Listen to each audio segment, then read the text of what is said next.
what happens if somebody's not happy? What's your So satisfaction? we take the same approach as eBay and Amazon, as in we're a secondary layer of customer support. If the florist can't, seem to solve the issue, or the customer doesn't seem like they're satisfied. But originally, because we're transparent, we give the florist all the customer information, and all the customer we give So the they can florist deal directly with them. We encourage the communication, because the biggest problem in the industry is the surprise factor, and that's what FTD has a big problem, is that there's all substitutions and everything. Well, when you have a substitution and you don't know about it, it's kind of frustrating to a consumer. So with Bloomnation, we tell our florists, like, if you have to make any changes, just give them a call or an email, and we give them that information so that they can do that. And whenever you have that communication happening, substitutions never become a problem anymore. Same way if you were to walk into a flower shop and say, hey, do you have red roses? And they say, no, I have these colors, and you work something out. But I have a root. Yeah, and I can make something, and the customer walks away happy. We do the same thing again online. We're just trying to recreate that experience. So, if you have, I guess in this case, if a customer is looking in Boise, Idaho, and you don't have any retailers in Boise, Idaho, you're not going to show them anything. No, so we don't do any, again, no order gathering, no routing, no wiring out. It's like only the designs that are available and accepted by each florist to sell. So if there's no one in that particular city that is willing to list anything for sale, then we just tell the customer, sorry, we don't have any florists in the area. So we're taking a very honest approach about it. We're not capturing that order and then selling it off or doing anything like that. Wow. Yeah. And this is a funny question that was asked, because there was a lot of dialogue on our site, on Flowers and Scents recently, about what happens. This is a bit more out of the retail side. What happens if I open my box and the flowers are all dead? Should I take a picture and send it to you, or just call you up and say I need a credit? Yeah. So I mean, from a consumer standpoint. Yeah. Well, you sort of answered it, because the consumer just is going to call the florist and say, right. they're dead. Exactly. And we're happy to jump in at any point if the customer's still upset and the florist can't work it out. Again, we're the secondary layer of support. How many people work at Bloomnation? So we just started ramping up after we got our investment money come in, and we're at about 10 people right now. There's 3 co-founders, me, myself being one of them, and we built out some engineers. We have some great talented engineers that are, building the technology and making it better and better. Based in LA? We're based in Santa Monica, California. Yeah. All right. Yeah. And I think it's relevant because it was brought up today about your poker partner. Partner. Sure. Apparently, one of his partners is won the poker tournament or something. World Series of Poker. World Series of Poker. Yeah. So obviously he became an investor as well. He had the money.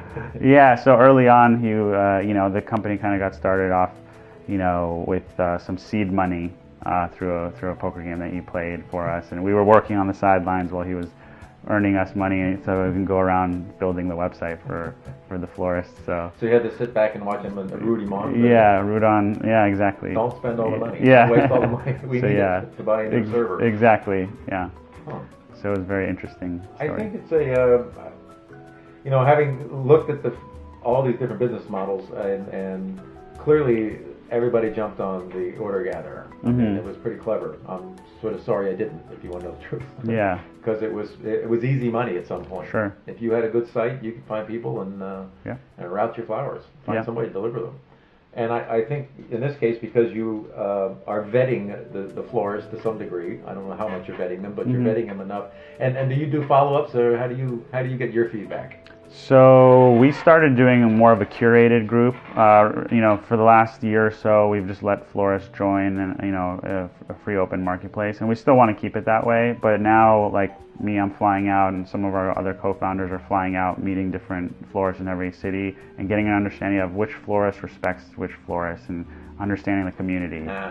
So we're trying to build this, this curated community of florists that are coming together to have this one loud voice that could actually compete against the 1-800-Flowers and FTD and Telephone. Have you poked your head around Florists for Change, or those people? Yeah. We talked to them early on, and they're a great group, and I think we share the same goal and mission. So I think it's anything that's there to help a local florist be more savvy and educated we're all about it. So.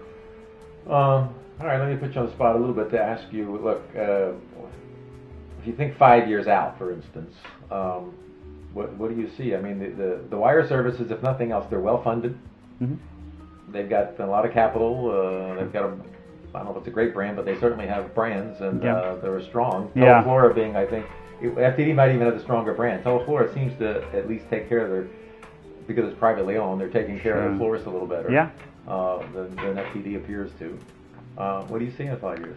So for me, my prediction is that FTD and One Hair Flowers are going to start slowly taking the local deliveries out of the game. So I don't see them playing in this for too much longer. For the Pro Flowers? Pro Flowers model. I mean, now if you go on their website, almost half of their products are sold drop shipped, and that's in bunches and with Teleflora and yeah. So it's grown tremendously, their ability to just drop ship everything. So I think they're weaning off the local florists, and now they're selling other items as well. I mean, they're selling candy and edible they're even selling those fruit bouquets as well.